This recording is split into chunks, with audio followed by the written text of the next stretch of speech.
Hello, I'm Avery. I'm a 35-year-old woman and I'm only just emotionally recovering from the most bizarre thing to have ever happened to me.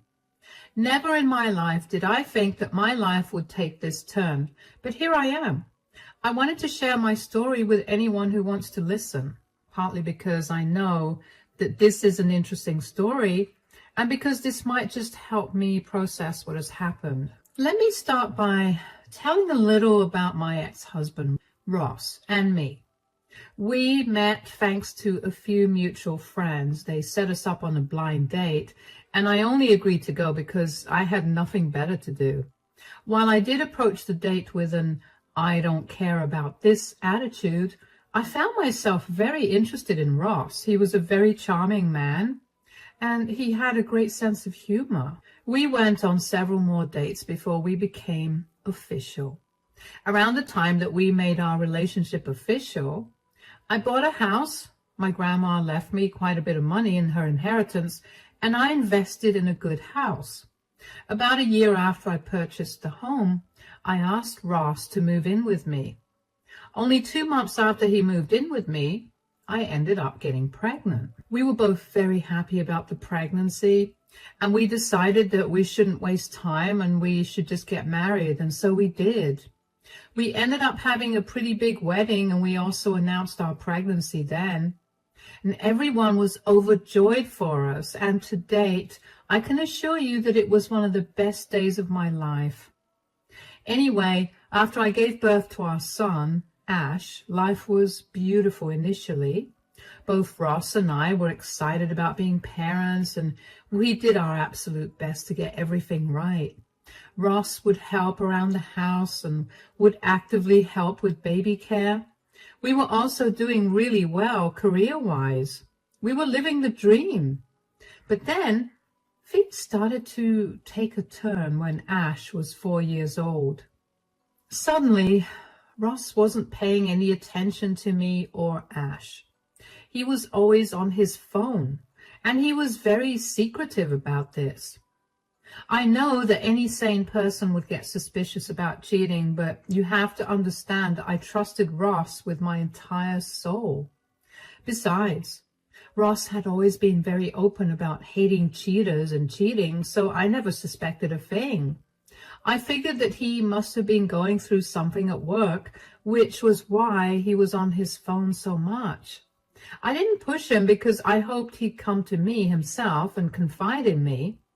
But that didn't happen for months, and I finally lost my cool when one day I got a call from Ash's school telling me that Ash hadn't been picked up.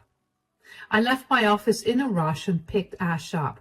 I made my way home, and lo and behold, I saw Ross sitting there, giggling about something he was seeing on his phone. "Ross, you forgot to pick Ash up from school." "Oh, shoot, I'm sorry, I got carried away." "With what?" Things." "Whatever it was on your phone, wasn't it?" "Why does that matter?" "You've been acting weird lately. I've been trying my best to keep silent and give you time to come to me on your own, but I'm getting sick of your behavior." "What are you even talking about?" "Your nose has been stuck in your phone all day, every day. You barely pay any attention to me or Ash."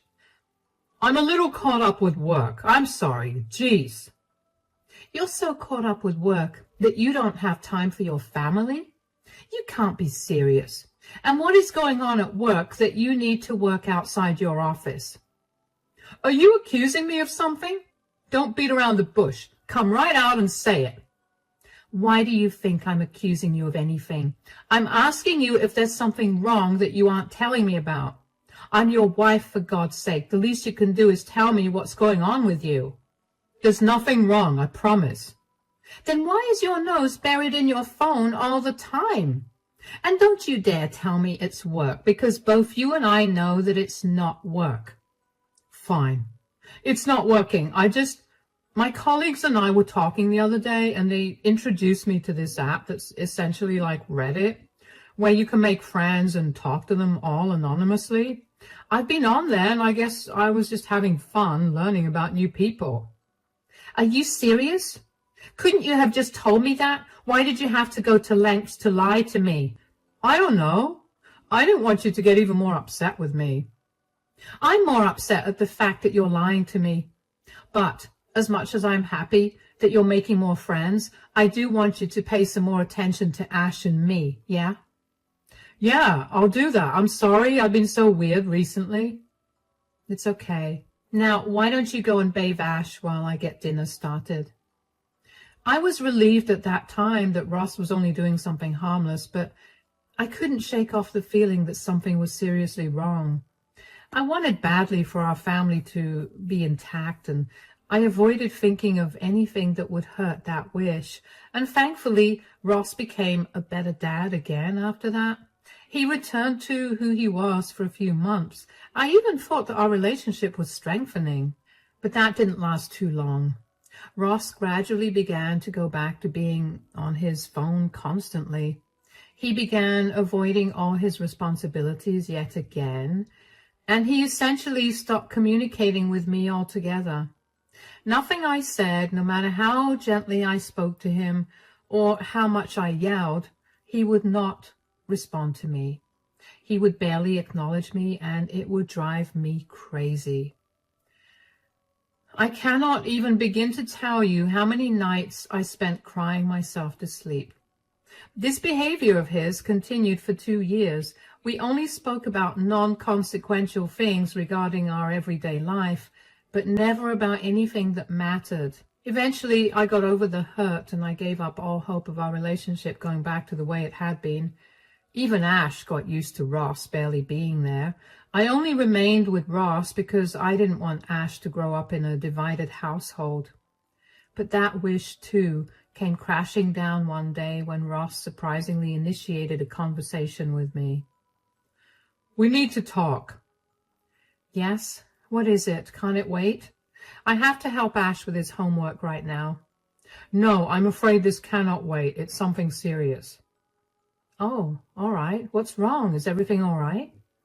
Everything's great for me, but I don't think it's about to be that way for you. What do you mean? Stop being cryptic and just tell me already. I've been seeing someone. Seeing someone? What do you mean? I met another woman online. She's the reason I've been on my phone a lot. How could you do that? Do you not care that you're tearing our family apart? Not to mention, how dare you phrase your cheating as you seeing someone? You're not single. You don't get to say it like that. Look, I get that you're upset, but this is your reality now. I can't help that I ended up developing feelings for someone else. Are you serious? How are you just dropping this bomb on me? I've decided to move out today. Excuse me? Yeah, my online girlfriend just moved into our city 2 weeks ago, and I've been itching to see her. But then she asked me to move in with her, and I couldn't say no. Couldn't say no? What about us? What about me? What about Ash? Do you not care about your family at all? I do care about you guys, but things have changed now, and so have my priorities. I'm not sorry for my affair, but I am sorry for springing this up on you so suddenly. Look, can't you just meet this girlfriend of yours and continue living here for Ash's sake? I'll stay out of your way, but our child doesn't deserve to live without his father. No, I made my decision. It's final. There's nothing you can say that will change my mind. I just want to know why you felt the need to cheat on me and then abandon us. Look, I don't mean to be harsh, but you've gotten kind of boring, and after giving birth to Ash, you've gotten kind of ugly. Are you kidding me? Instead of talking to me about your issues, you decided to cheat and abandon your family? Of course I look a little ugly when I'm the one who's doing all the work around the house and raising Ash. Also, you've become such a nag. Ugh, it's disgusting. Of course I'll have to nag you when you never do the things I ask you to do. What's so exciting about your girlfriend anyway? She just understands me in a way that no one else has. So, Our 10 years of being together was a joke to you? And you're going to pick some woman you met 2 years ago over me?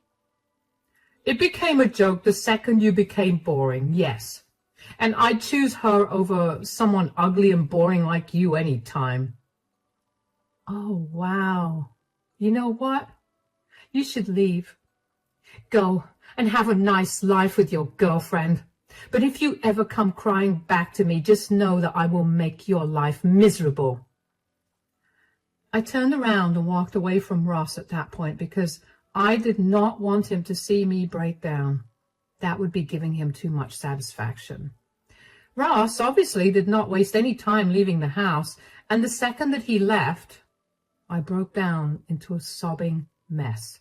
I couldn't believe that Ross had been able to throw away all our years of being together for some woman he met online.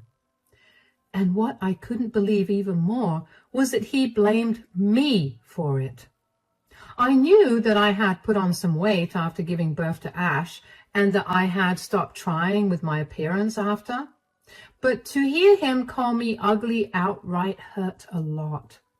Not to mention, him calling me boring was so out of left field. When we were on good terms, I was the one who always planned our dates and made sure that we did fun activities to keep our relationship alive. I never once expected him to take that initiative, but for him to turn around and call me boring, I couldn't stand it. I managed to pick myself up and calm myself down at some point, and I did my best to carry on with the day because I didn't want Ash to know about anything that was happening. After I put him to bed for the night, I allowed myself to revisit all the emotions I was feeling. I knew for a fact that my self-esteem was damaged, perhaps beyond repair, and I couldn't help but hate Ross for that. I hated the fact that I stayed with him for so long out of respect for our relationship and for our son, but he had no problem leaving like we didn't matter. I don't know how or when, but I eventually ended up falling asleep. The next day, I dropped Ash off at school and took the day off work. Around late morning, I began to get spammed with calls from Ross. I didn't pick up the calls because I felt too much anger towards him to have a conversation, but he would not stop calling, so I eventually picked up the call. Can you stop bothering me? Avery, I need your help. What happened? Are you crying? I've been tricked by my girlfriend. Oh, how come? I mean, how could you completely trust a random woman on the internet who you've never met? Can you not be so mean right now? I can't believe this is my life. I thought it was going to get better. I guess this is what you get for cheating. In all her pictures, she looked so beautiful and breathtaking, and when I finally met her, she was uglier than you. She's fat and her place is in an absolutely disgusting mess. It smells so weird here, and for some reason she still thinks that I want to be with her. Wow. It's very nice to hear you insult me while you're still crying to me about your problem. I'm sorry, that was a force of habit. Force of habit? What do you mean? When I was struggling with the direction which our relationship was going, I would go out drinking with some coworkers and, well, I'd talk a lot about my frustrations with you. Oh, wow. Okay, well, that's nice to know. That's not the point. We need to focus on my current problem. Will you please help me get out of here? Why do I need to help you? Can't you just leave her the way you left me? I want to, but every time I try to, she threatens to leak the explicit pictures I sent her, so I literally can't. Boo-hoo. I couldn't care less about your problem, Ross. This is the most apt punishment for you, considering what you did to the people that loved and cared for you.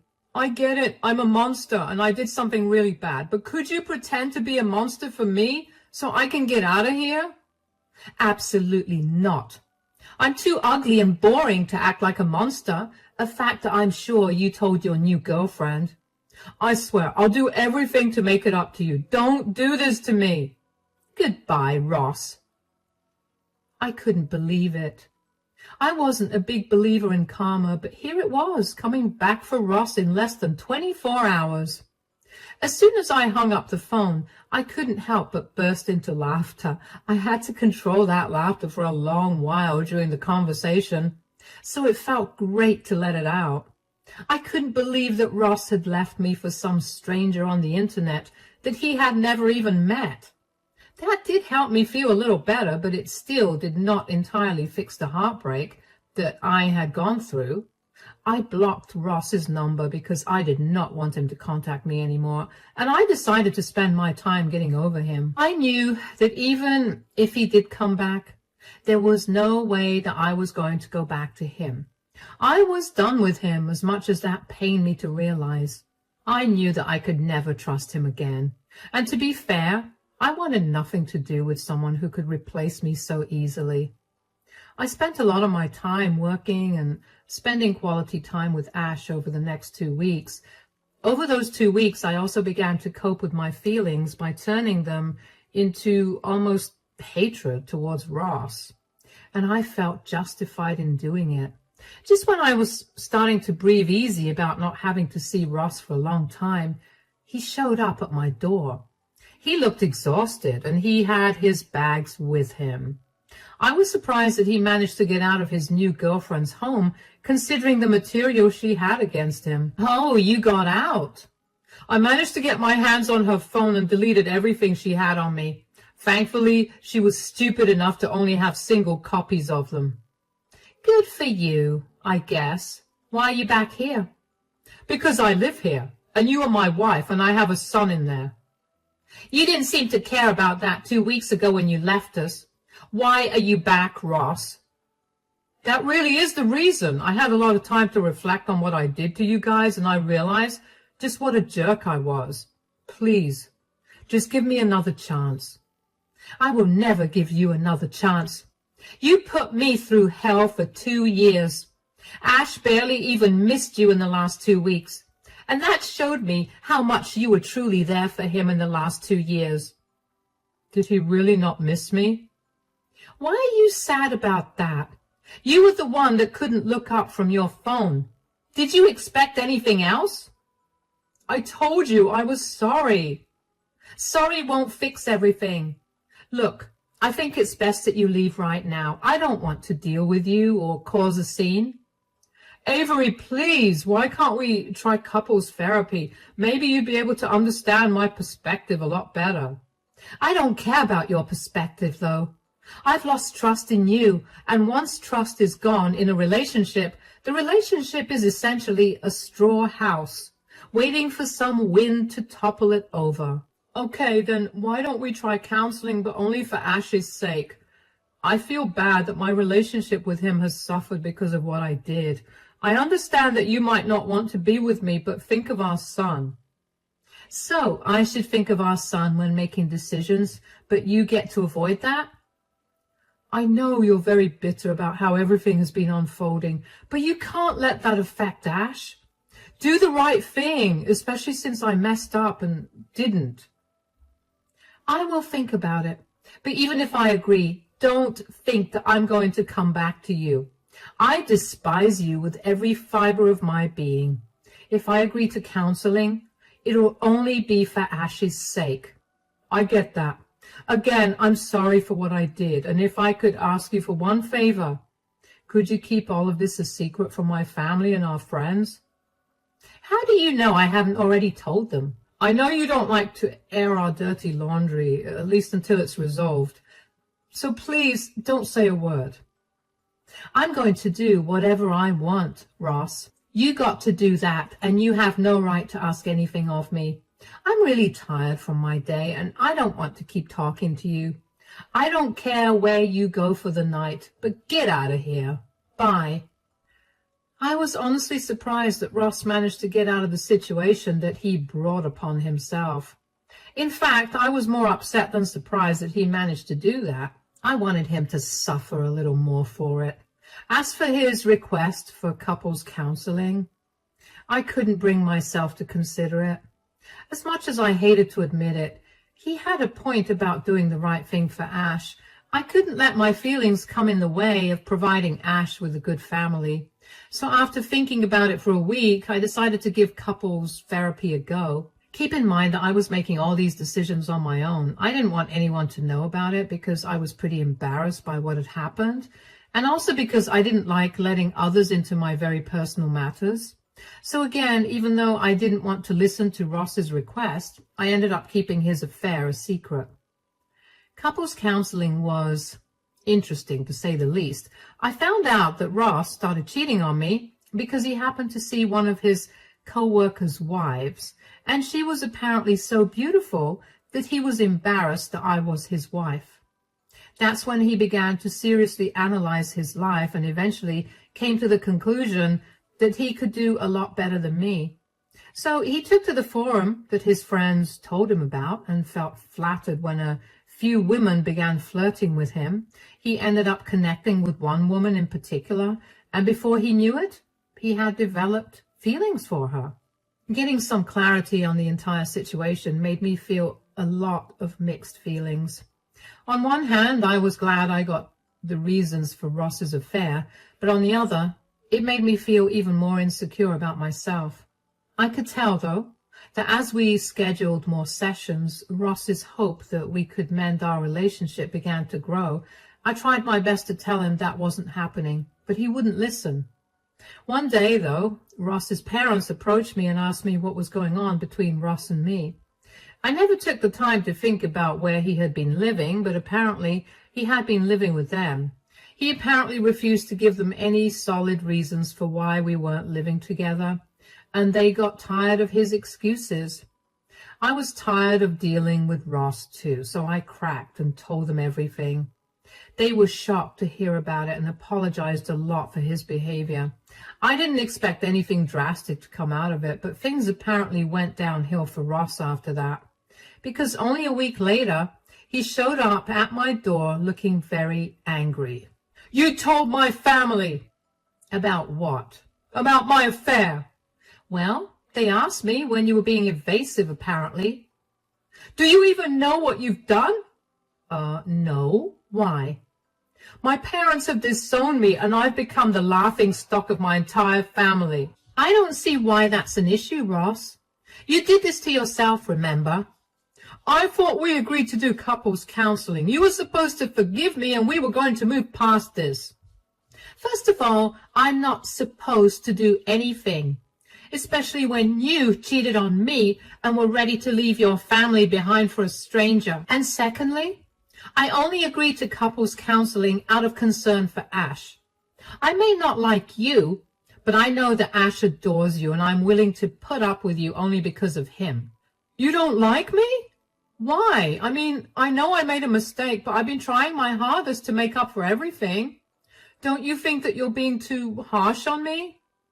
"I'm not being harsh on you at all. In fact, I think I'm being very nice to you. A lot of women would have made your life even more hellish." "You've already done that. My parents kicked me out and I have no place to go now. You told all our mutual friends and none of them want anything to do with me. I'm completely alone and it's all thanks to you." Whoa, pump the brakes on the blame. Do you realize that the only reason people have to distance themselves from you is your actions?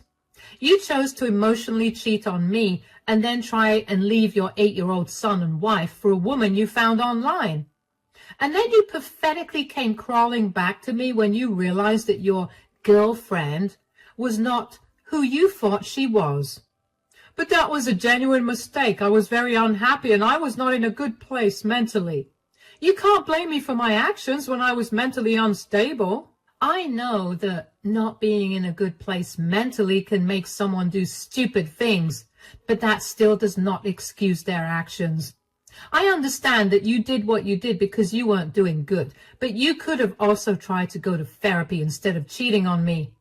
Fine, you didn't do that, but you could at least take responsibility for your actions. So far, you're blaming everyone and everything but yourself for what happened.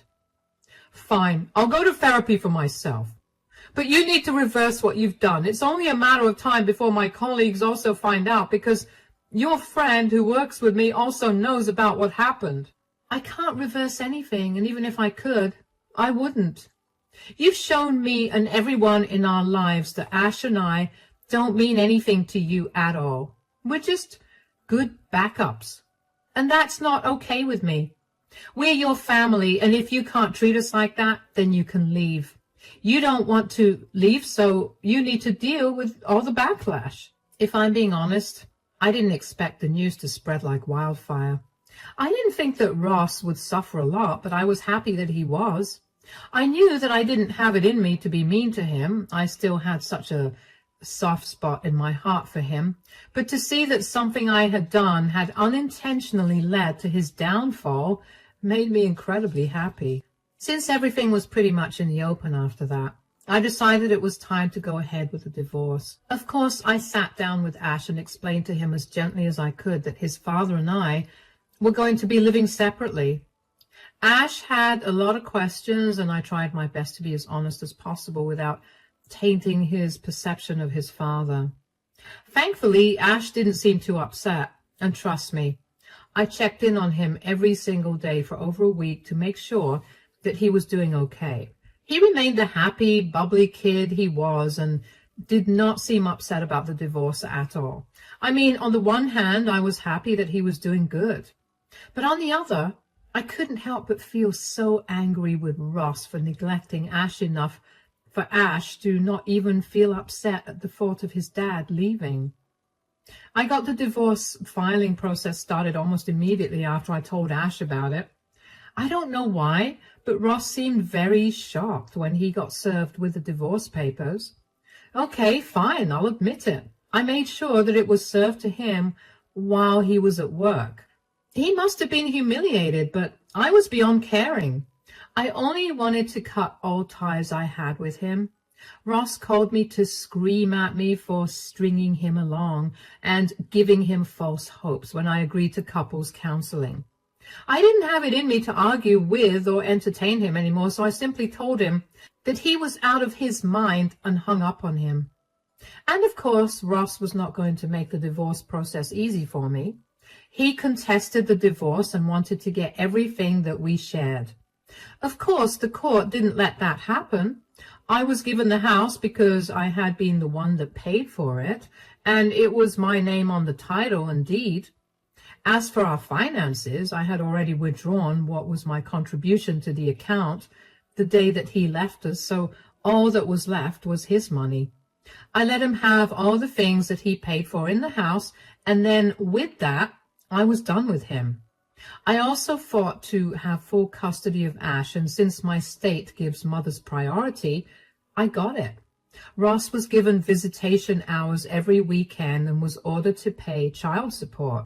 After our divorce was finalized, I felt like a huge burden had been lifted off my shoulders. I was finally free from all the emotional baggage that came with remaining married to someone who showed me that I was nothing to him. Sure, I had to see him every weekend, but that was okay because now he was nothing more than the father of my child. But seeing him every weekend quickly changed. Turns out word did get around about Ross and his failed attempt to cheat and abandon his family. Ross was too embarrassed to continue working at his job, and with no one to support him, he decided the best thing to do was flee the state. He's still regular with his child support payments, but not seeing him so often has only made me happier. Life has been moving forward, and I've been feeling better with every day that passes. I'm gradually getting over the heartbreak of it all, but every once in a while, I'd see a picture of Ross and me, and I feel like I was back to the day when Ross told me that he was leaving me. It's been a hard journey, but I'm getting better. Ash is happier too because I think he can sense me feeling better. Thankfully, both Ross's family and mine have been very supportive this entire time, and I'm so very grateful to them. I don't think I would have made it out of the dark places I'd been in without them. At least I can live every day knowing that Ross got what he deserved for hurting me so much, and that's a fact that keeps me going even when I feel very low. Thank you so much for listening to my story.